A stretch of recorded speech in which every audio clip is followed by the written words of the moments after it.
Hello everyone. So today I'm going to talk about thermostat in molecular dynamics. So earlier in my earlier lecture on molecular dynamics, so I have described the theory of molecular dynamics and also how to generate initial configuration for molecular dynamics and random initial configuration of molecular dynamics. And also I have written the code in molecular dynamics and provided a lecture on that to simulate the NVE ensemble. So in this lecture, what I'm going to do is that this is an extension or continuation of the last lectures that I have given in my YouTube channel Physics Through Computation. So in this lecture, what I'm going to do is basically I'm going to simulate a NVT ensemble. So earlier by default, molecular dynamics is basically a NVE ensemble, that is the microcanonical ensemble simulation. So I'm going to clear out all the doubt about this microstate, macrostate, ensemble, what is ensemble, and all other stuff, and what is NVT, NVE, everything. So in this lecture I am going to clear out that doubt. So that will be my theory part, and then I am going to describe what is the thermostat and how to implement the thermostat, and what are the thermostats available in the algorithm level.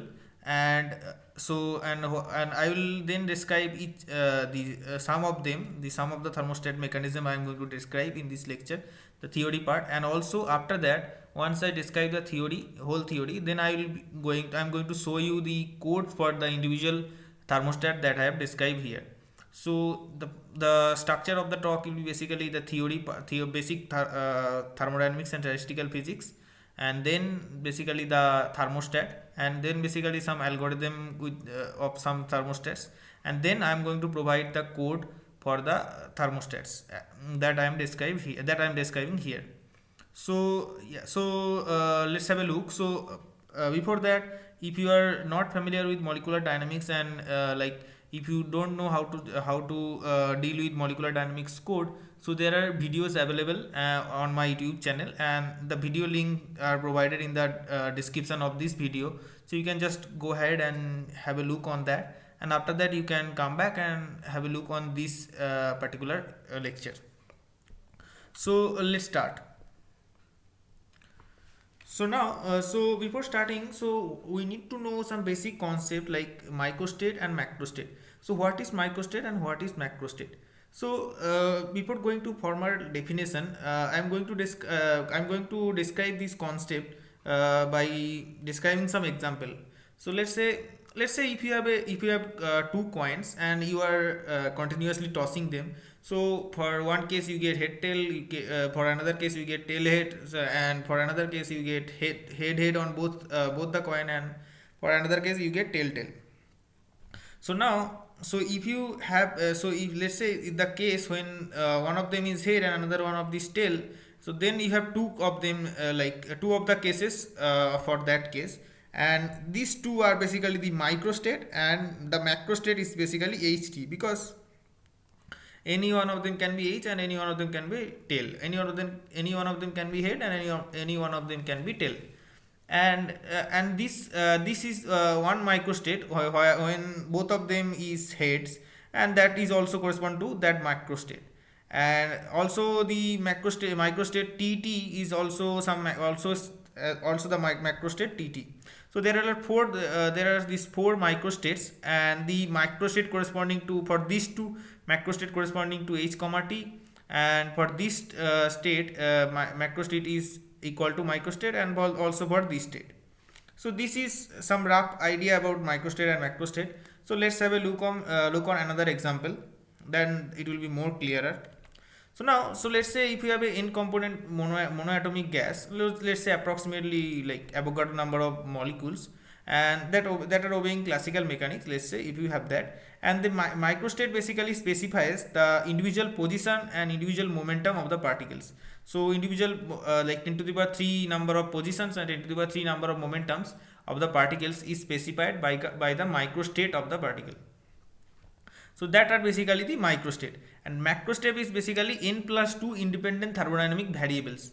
That is, for n is equal to 1, that is n, v and t. That is, n is total number of molecules, v is basically volume of the gas, and t is basically the temperature of the gas.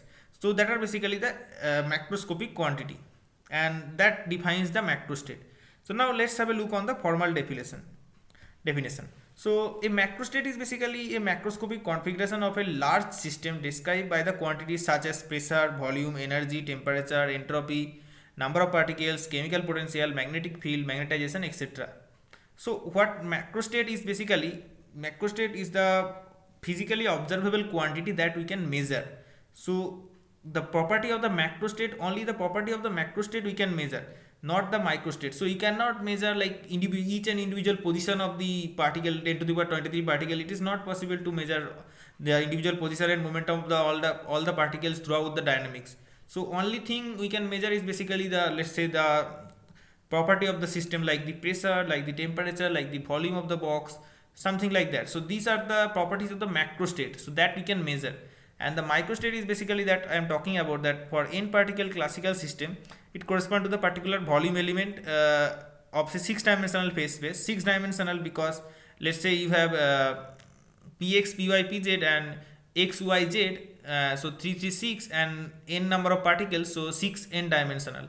So you have 6 coordinates, like 3 position and 3 momentum, total 6, and there are n particle. So 6 n dimensional phase space means 6 n dimensional R versus P plot. So this, in this phase space plot, this individual particle position and momenta is specified by this microstate. So now this is impossible to measure, and the only thing we can measure is the macroscopic properties of the system. And now, so experimentally one only observe the macro state that I am saying just now, and one only measures the pressure and temperature of a gas in the room, never the position and velocities of all atoms, right? So that I am what I am talking about, that one can only interested in the pressure and temperature of the gas and not on the position and individual of the molecules in the atoms of the gas. So that is basically the formal definition of microstate and macrostate. So now, what are the ensemble? So ensembles are basically large collection of copies or clones of a system with some features being identical among all the copies. So this is basically a formal definition. So let's have a look on the picture. So now before going into this, we have a picture. So let's say if you have a system here in the left hand side, and now if you have this formal identical copies of the same system, so this is basically called a ensemble of systems. So an ensemble of copies of the system, an ensemble is a identical copies of the system, and it evolve and equilibrate separately. Each of the system equilibrate separately, but they have this macroscopic property same. That is, you are seeing here that NVT, and all of them are NVT. So their number, volume and temperature are same. So that's why they are basically called a ensemble, because as you can see here in the definition, ensemble are large collection of copies or clones of a system with some features being identical among all the copies, like NVT in that picture. So here the NVT. So now we have like several of the statistical ensemble, like the microcanonical ensemble, that simulation that we already did, and the link is given in the description. That is basically the NVE ensemble, where the total number of particles, volume and energy of the system remains conserved, which is basically constant energy simulation that we already did in our molecular dynamics.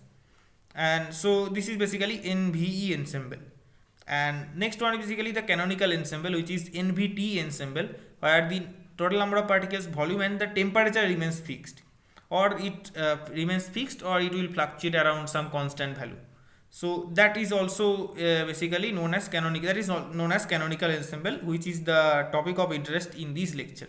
So I am going to describe this ensemble today. And there are other ensemble like Gann canonical ensemble, where this chemical potential, volume and temperature remains fixed. And also there are NPT ensemble, or Gibbs or isobaric isothermal ensemble. That is also known as this.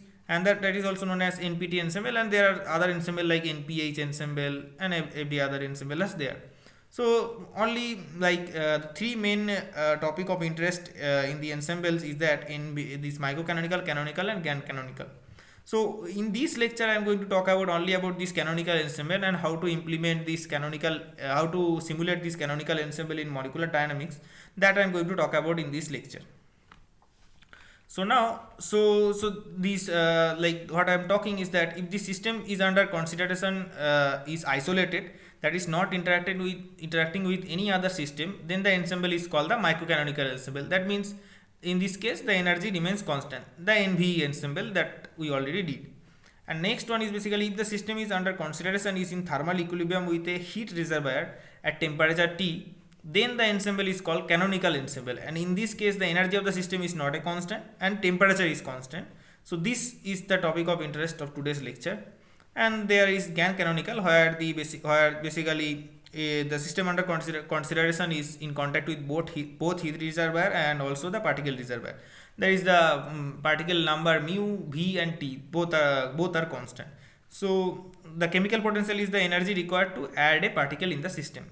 So that is this mu here, this GAN canonical ensemble, where this particle chemical potential and volume and temperature remains constant. So these are these three basic type of ensemble, and we are going to discuss about canonical ensemble only. So now, so in our earlier simulation, in my earlier video lecture on the molecular dynamics simulation, where we did this NVE simulation, we got this I have shown this graph, which is energy versus time graph, and that is basically on a NVE ensemble, which is the microcanonical ensemble simulation. And in that graph you have seen that this kinetic energy and potential energy are fluctuating about some value, but the total energy remains constant, which means that it is essentially a microcanonical ensemble. So now in today's lecture, what I am going to do is basically the NVT or canonical ensemble. Now how to do that? So we need a thermal bath or heat bath to maintain constant T, right? So now so that's why we need a thermostat. So that is, this heat bath is in this language is called thermostat, to maintain T constant. So what is thermostat? So before going into the formal detail of thermostat, let's have a look on the details of how to calculate temperature in molecular dynamics. So now the temperature is directly related to kinetic energy, right? So the mean kinetic energy, and if you divide this mean kinetic energy by the number of degree of freedom of that is NF, and for a system of n particles, then basically we will get the temperature. So now what is NF? So NF is basically dimension into n minus 1. N is the total number of particles in the system, minus 2. So this basically comes because we have like in our simulation box we have this momentum, total momentum remains fixed, total momentum is a constant. So because of that we have some constant, and because of that the number of degrees of freedom reduced from dn. So in usual it will be dn, but because of this constant, that total momentum should be fixed, and we have this restricted condition which reduces the number of degrees of freedom in the system, and that becomes NF. Now usual definition of temperature, you know that this KBT inverse is basically del ln omega by del E, or omega is the number of microstates. And now this is NF, which basically if you calculate the mean kinetic energy of the system and divide that mean kinetic energy by the number of degrees of freedom, which is NF, and then you will get the total number of total temperature or temperature of the system. So in general, in D dimension the formula becomes like this, which is basically 2 into E kinetic by KB into D into n minus 1, which is basically NF. So 2 E kinetic by KB into NF. But for practical purposes we always assume that this approximates to this. So NF approximates to N, and that's why we got a formula like this. Now here we are using periodic boundary condition, and that's why the total angular momentum is not conserved. So that is the one point you need to remember. So now what we learned from this is basically we can calculate temperature from the mean kinetic energy, and we approximate this NF, the total number of degrees of freedom, to be the total number of particles N, and that is the formula. And D is basically the dimensionality. And if you have 2D, then D will be equal to, if you are in 2D, then D will be equal to 2. If you are in 3D, then D will be equal to 3. So this is how we calculate temperature in MD. So now let's have a look on the 3D case. So when this is the kinetic energy, and this is the basically the from the equipartition theorem, It's basically total number of degrees of freedom NF into kBT, half kBT from the equivalence theorem, right? So for each degree of freedom you have energy half kBT. So you have NF number of particles. For 3 it will be like 3n minus of nc, because here d is equal to 3 because you are in 3 dimension, and this is your n degree of freedom, and n degree of freedom into half kBT for each of them. So that's why half kBT into nf. So they have defined ndf. So like this, and then basically you can calculate temperature from this relation, right? So that is basically the formula for the 3D case. And we are also simulating in my earlier lecture of the molecular dynamics, you have seen that we are also simulating 3D molecular dynamics. So that's why that's not a problem. So we'll use this formula only, and we'll approximate this thing as 3n, because this nc we are neglecting in the earlier slide as I have described. So now what is a thermostat? So we need a thermostat, right, to maintain the constant temperature. So now what is a thermostat? So a thermostat is basically a modification of the Newtonian MD scheme with the purpose of generating a statistical ensemble at a constant temperature. That is what our need is. So we need to modify our MD code a bit. So nothing else we need to do. We just need to modify or add some lines to our earlier code that I have already described, and link is given in the description, and that code will just modify, and then you can just run with your same code with the NVT ensemble.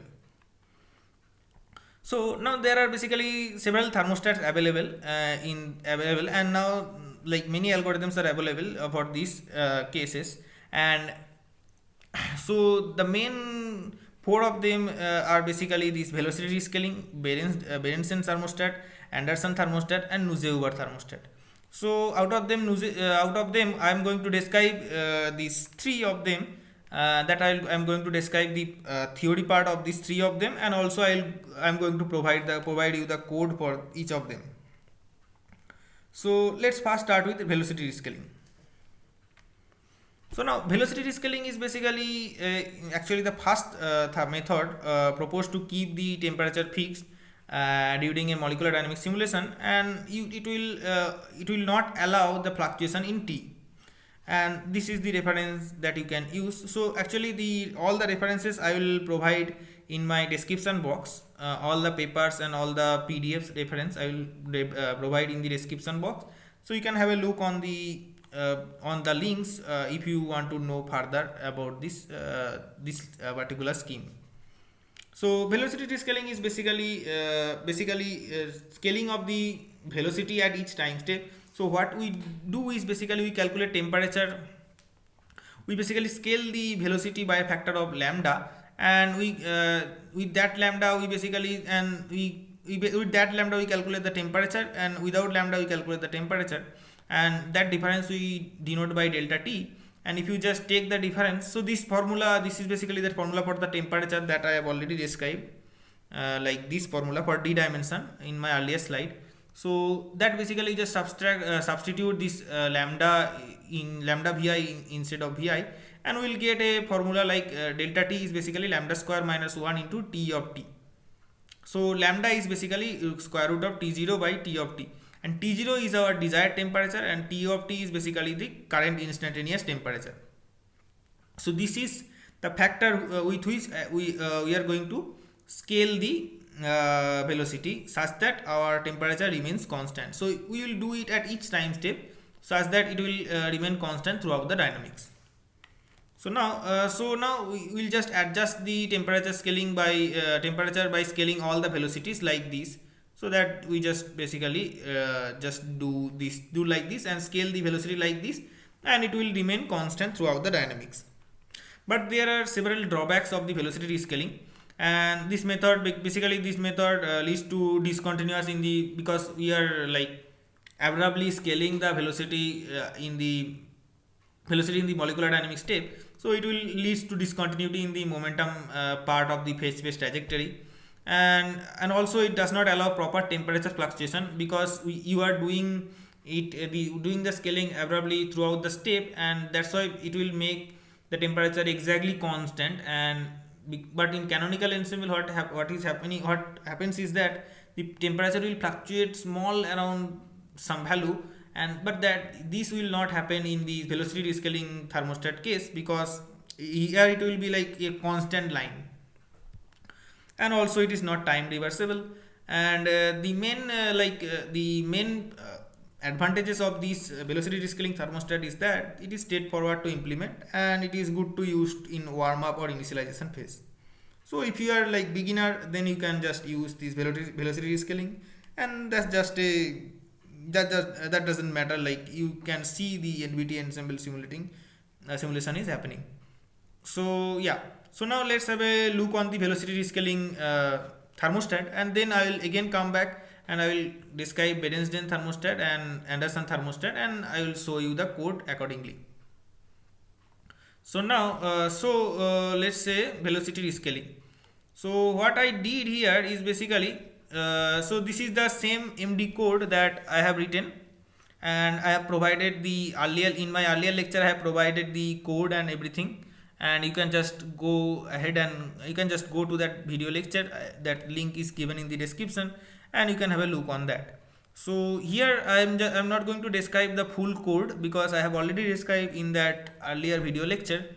So here I am going to just show you what are the changes that I have made. So there are not much change rather than this. So this part only I have included, nothing else.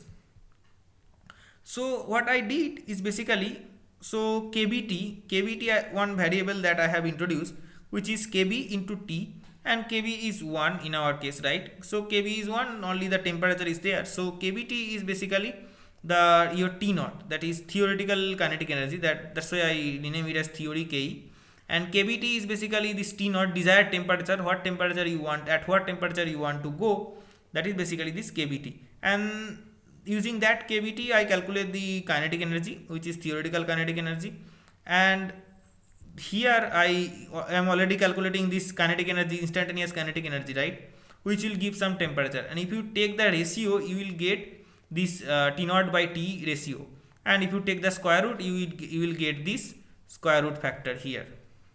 So this square root factor you will get. So T naught by square root of T naught by T, this factor you get from here, theory KE by KE.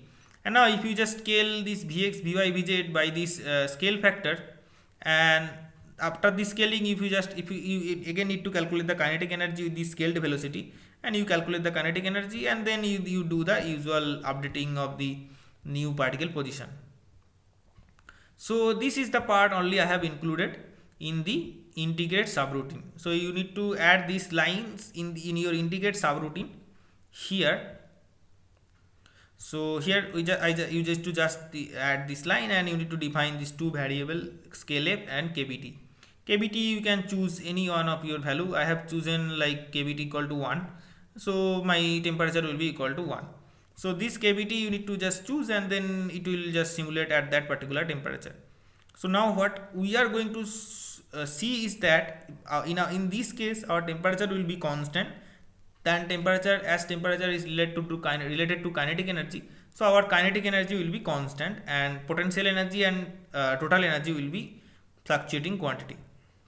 So that's how we are going to see this velocity rescaling thermostat. So now let's see what is happening here, and then let's have a look on other thermostat. So let's run it.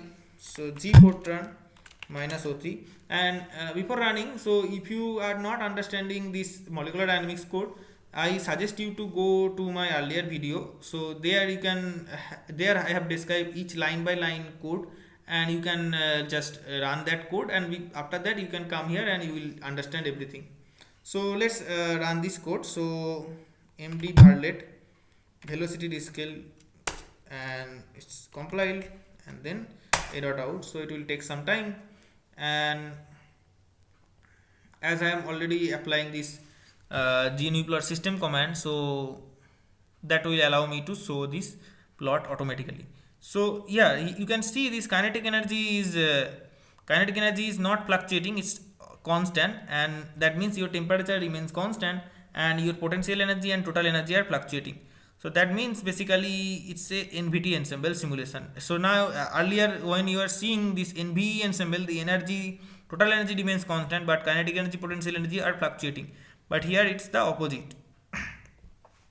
So that's the basically point, that it is the NBT ensemble. So it is very basic type of thermostat used by everybody, which is velocity scale thermostat.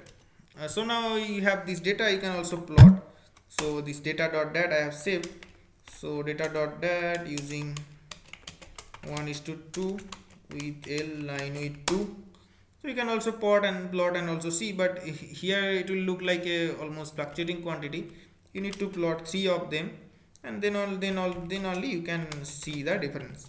1:3 with L line with 2. Now you can see these two of them, this kinetic energy and this potential energy curve. And also if you want, you can also plot the total energy curve. L line with 2. Okay, sorry, using there will be yeah. So and also you can see these 3 curves here by plotting also, right? So yeah, so this is my velocity rescaling thermostat. So now and I have also described the drawbacks of these, and now let's have a look on the Berenson thermostat. Okay,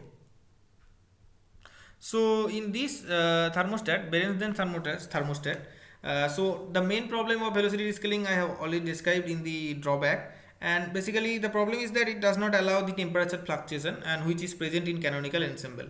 And to overcome this problem, Berenson introduced a weak coupling method to an external bath, which is now called Berenson thermostat.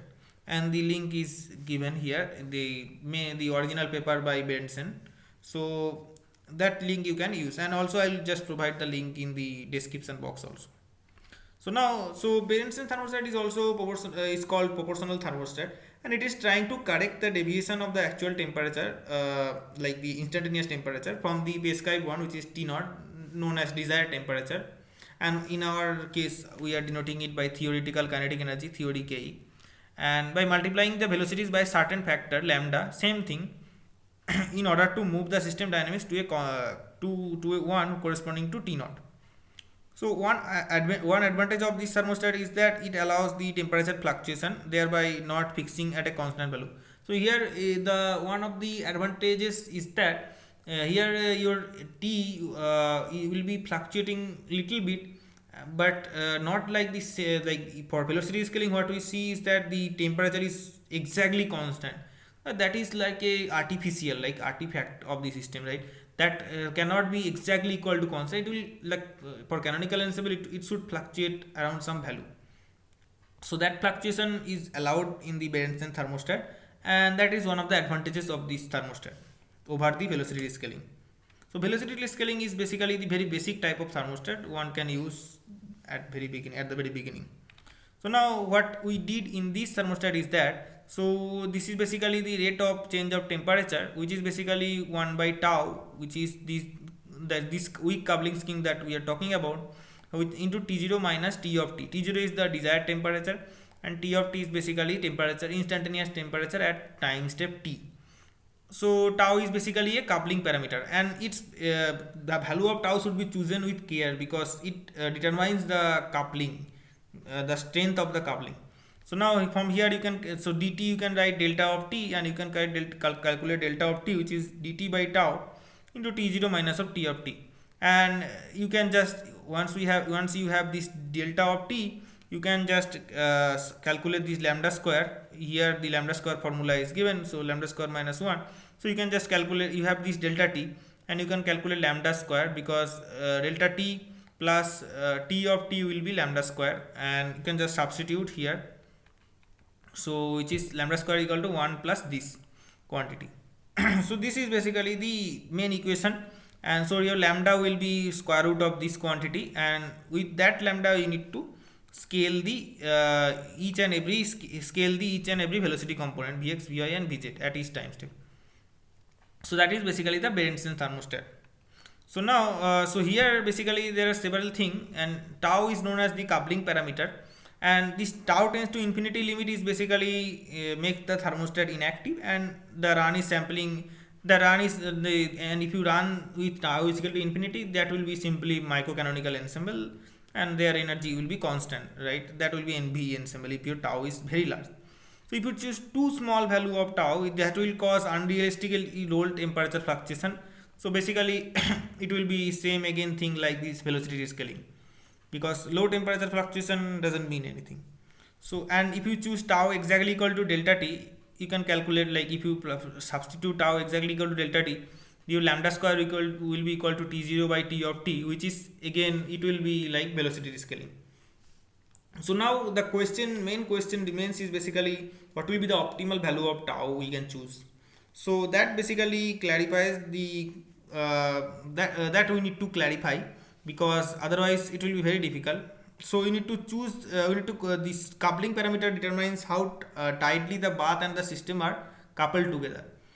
And so this method basically gives a exponential decay of the system towards the desired temperature. That I will show. I'll choose 2 3 values of tau, and I can show you how the kinetic energy is, that is the temperature, is changing with the value of tau. And so basically in typical simulation, tau is basically 0.1 to 0.4 picosecond, where your delta t is of the order of 1 fs, femtosecond. So now the Berenstein thermostat is means it allows some fluctuation in the like temperature, but it also suffers from the same problems as velocity scaling in the energy fluctuation, because energy fluctuation are not captured correctly, and moreover it does not generate the correct canonical ensemble. And even for the configurational degrees of freedom, the results in notable pathologies for some system, and generally it should not be avoided. So like it has also some drawbacks, like Berenstein also some drawbacks. So yeah, so let's now implement this Berenstein thermostat, and then we'll again go back to Anderson thermostat. So now Berenstein thermostat is this. So here also I haven't done anything except this line, the same subroutine integrate, and you need to add this line. So what I'm doing is nothing, because similarly I'm calculating like earlier also for velocity scaling. What I'm doing is that is the same thing that I'm doing all here also, and I am calculating this theoretical kinetic energy using kBt is my desired temperature, which is T naught, and kb is equal to 1. So that's why I'm just multiplying kb and t and define one variable kBt. So here I am calculating this theoretical kinetic energy, and now this tau, this coupling parameter we need to calculate, which is basically some value into dt, and this value basically defines your tau. And now basically the same formula, like 1 plus dt by tau into theoretical kinetic energy by kinetic energy minus of 1. So the formula that this formula, so this formula I am just using. So I am just writing explicitly this formula. If you see this here, so I am just calculating explicitly this formula, and now then I basically scale with this factor with all the velocities, and then basically I calculate the kinetic energy again. So this part I am just introducing, nothing else. So you just need to like write this part in your code. So now let's run this code, and then we'll see. So now our velocity varlet Berenstein compiles, and then run. Let's run.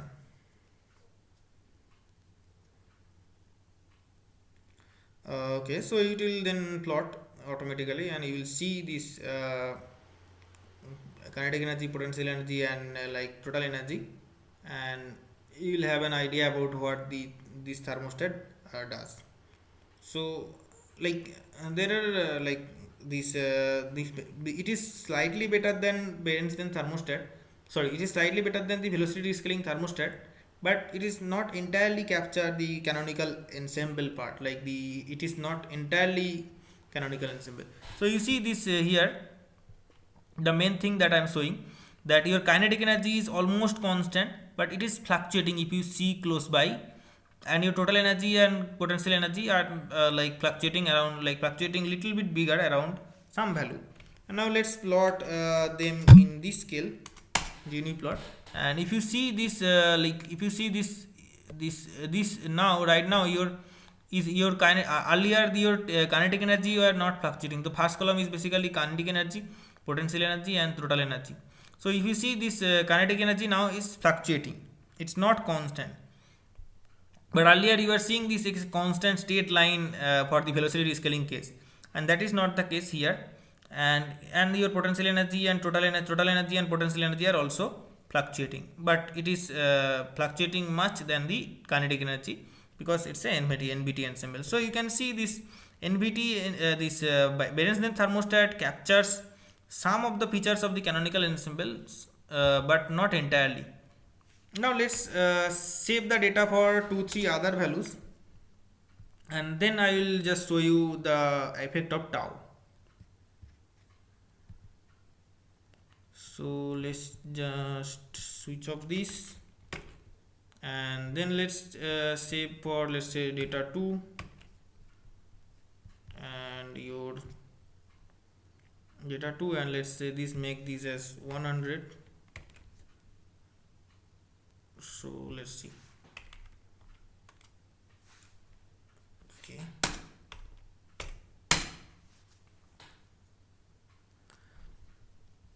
okay, so let me open the terminal and then show you the plot, this plot.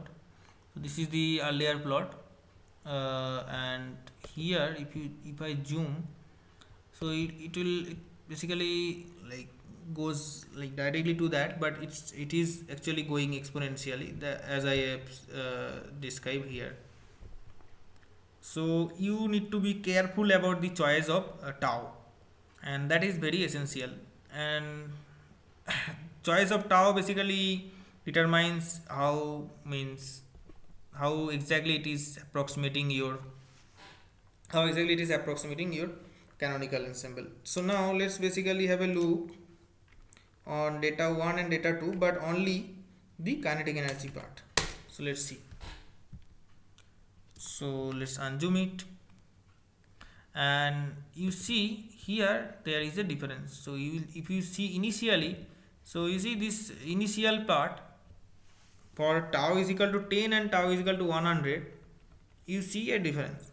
And if you just like, you can see this fluctuation for the tau is equal to 10 and tau is equal to 100. So for tau is equal to 100 you have big fluctuation, but tau is equal to 10 you have small fluctuation compared to that. And these are basically the optimal values of tau. You need to choose, and you need to choose in between these values. So this is how this tau plays a role in the thermostat. So yeah, so this is Berenstein thermostat, and now let's have a look on the Anderson thermostat. Okay, so now, so Anderson thermostat was introduced by Anderson, from the name it is clear, in 1980, and it's basically a stochastic element to the temperature by having a random collision of molecules with an imaginary heat bath at the desired temperature. So in the single particle approach, a random particle is chosen and its velocity is reassigned randomly and Maxwell-Boltzmann distribution at the desired temperature. So you know this Maxwell-Boltzmann distribution, right? It's basically a Gaussian with some factor, and like this equation is applied to each component of the particle velocity, like Vx, Vy and Vz. So what we do is basically this Anderson thermostat basically intended to mimic collision with heat bath particles at a specified temperature T, and the strength of the coupling to the heat bath is specified by some collision frequency nu. And for each particle, so the algorithm I am going to describe later. So basically tau, which is 1 by nu, is the collision frequency, and this, in this case also, this tau should be chosen such that it is not too short to the time scale of the molecular motion, and that I need to take care about. In the limit of the infinitely long trajectory, like over many possible heat bath collision, infinitely long trajectory, like if you simulate infinitely, and it can be shown that the Anderson thermostat is rigorously generates the correct canonical ensemble probabilities. So it will become exact when we'll wait for infinite time. So now let's have a look on the algorithm. So for the Anderson thermostat, what we do is basically, so at each time step we choose a random number, uniform random number, and if so this value of nu delta t is basically the molecular dynamics time step, and nu is the value that you need to choose, which is 1 by tau. And So if the so at each time step you need to choose a uniform random number, and if your uniform random number is less than, if your uniform random number is less than this nu into dt, then basically you select your vx, vy and vz, the x, y, z components of the velocity from a Gaussian distribution with mean 0 and variance is basically exactly equal to square root of kbt kb into t. So here you can see from this distribution, this here variance is basically square root of kbt. So that is basically the part. So from that, so it basically mimics that your particle are colliding with a heat bath at a temperature T, and after collision it will get that temperature from the velocity. So what will happen is that it will collide with the like heat bath at temperature T. So taking the velocities from a Gaussian variable with a standard deviation variance of the square root of sigma is equal to square root of t, that basically allows your velocities to be at that particular temperature, and from that velocity you are going to calculate the temperature later, and which it's ensured that your system will be on that temperature after some time, after infinite time, or like comparatively larger time. And after choosing the velocities from a Gaussian random number, we basically correct similar thing we did for the initial case also. We will do the center of mass correction, and that's all for the Anderson thermostat. But here also we have some drawbacks, like we for every thermostat have a drawback. So the presence of random collision causes the velocity of the particle to decorrelate, lose memory of their initial values from the some previous point of time, and much faster than the NVE dynamics. So as a result, true molecular kinetics are not preserved by the Anderson thermostat. So that's the drawback. And for computed diffusion constant for particles, it would give error prone values. So that are basically the drawback of the Anderson thermostat. And so let's now have a look on the Anderson thermostat. So balance is done, then basically, so let's have a look on the Anderson thermostat. So this is done, and then velocity scale, and this is basically MD Bartlett Anderson. So here also, we need to apply this after the position updatation, and here in the same integrate is the same code. And what I'm doing is basically I just straightly go to integrate subroutine, and I go to end of that, and then I introduce this part. So let me describe one by one. So I just choose new, which is this new delta t here. So this new I am choosing to be 10, and delta t is already there in the time step. So now basically I choose the standard deviation sigma.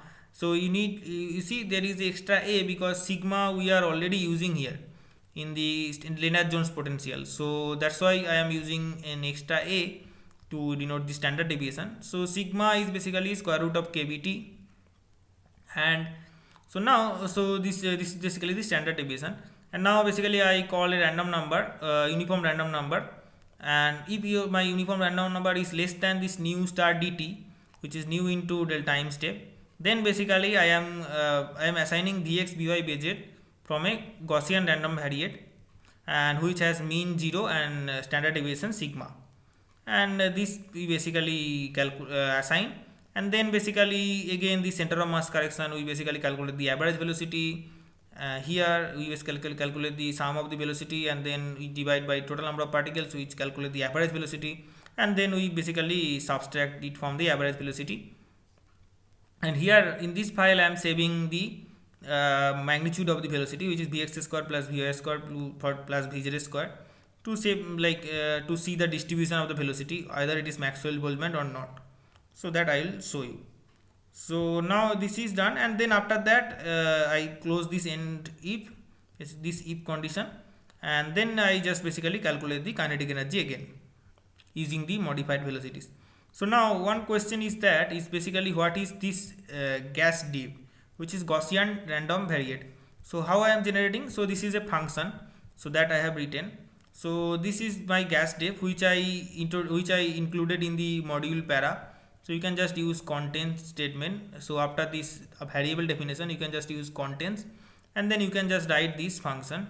You can just pause the video and then write and understand this function, and then again run. So after this variable initialization, I use contents, and then I basically define a real type function which is gas depth, and it has some input intent variable. Intent variable is mean and standard deviation, and it will give the result RND. So what it will do is basically this. So so it is basically, it will initially generate pass two uniform random number which is x and y, and using that, so I this is basically the Box Muller method I am following. So in some time I will upload a lecture on the Box Muller method.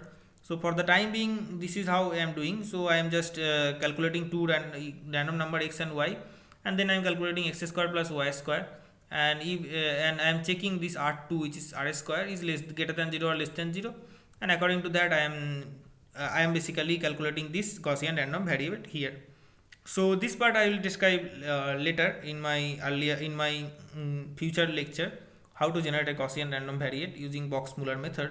So for the time being, you can just use this function, and you can just pause the video, you can just take a screenshot, or you can just write these things. So this is basically a procedure to generate a Gaussian random variate. And so yeah, or you can search also about Box Muller method to generate Gaussian random variate. So that's the thing exactly I am following. So this is how I am implementing here. So in the integrate subroutine at the end of this position updation. So this is the Anderson thermostat. Now let's run this code.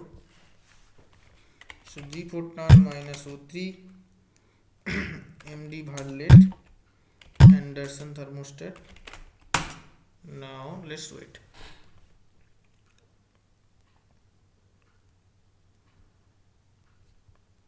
So yeah, so this only thing you need to learn is basically this Box Muller method. So it's nothing but basically just generating x square plus y square, like the same. So you can just have a look on the Monte Carlo video lecture that I have provided, which is basically how to calculate the value of pi using Monte Carlo method. So that link I will also provide, and from there you can have an idea what I am doing here. Because there also I am just using generating two uniform random number, and then using that I am calculating how many number of points are there in the circle. So yeah, so this plot came, and now here you can see these kinetic energy fluctuation, total energy fluctuation, and the potential energy fluctuation. But here you need to simulate longer to see like better result, and here I am simulating only up to 100 time steps, so that is not enough. So you need to simulate longer to have a good result using Anderson thermostat, because at infinite, like not infinite, you cannot go to infinite, but you need to simulate like longer time, and you will see like as you go higher and higher time, your NVT ensemble will be good in the Anderson thermostat. So this is how Anderson thermostat is being implemented in molecular dynamics. So this is the three type of thermostat basically used in molecular dynamics, and you can also have a look on the Neusehuber thermostat, but that is basically little bit tricky to implement. So in my future talk, maybe I will give a talk on that, and also I will write the code for you. So yeah, this is how this NVT ensemble can be simulated. And so then in my future lecture I'm going to calculate like some properties using these trajectories of the particle, like the radial distribution function, or mean square displacement, or 2-point correlation function. There are everything, like several properties that you can calculate. I will calculate some of them. Also you can calculate diffusion constant from MSD, like all the thing, velocity autocorrelation function, everything.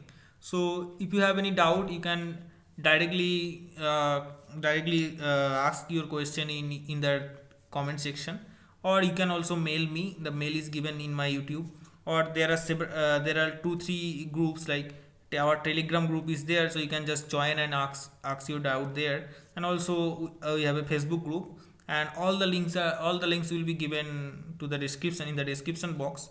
So just have a look on that, and let me know if you like this lecture, and if you like, please share, comment, and subscribe to my channel if you are new to my channel.